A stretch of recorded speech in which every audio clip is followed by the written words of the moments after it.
I'm Rupa Pike. I am the Global Head and Senior Director of Strategic Alliances for Cell Therapy at Catalent.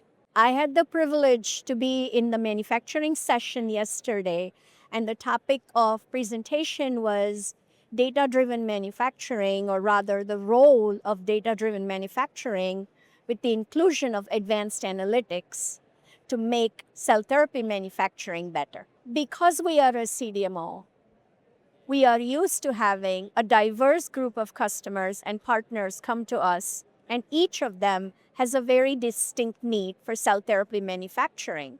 After talking to hundreds of customers, we have learned that a cookie cutter solution or a one-size-fits-all solution has not worked and will not work for everybody.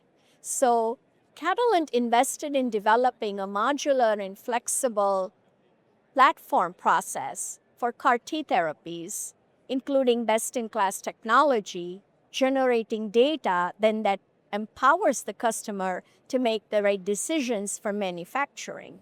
One of the things that was unique to this platform is the inclusion of advanced analytics.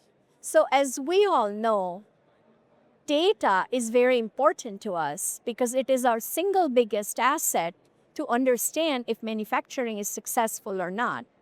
But data by itself is of no use to us. Once the data is acquired, it needs to be analyzed and interpreted to take an action. And that is where advanced analytics tools comes into play.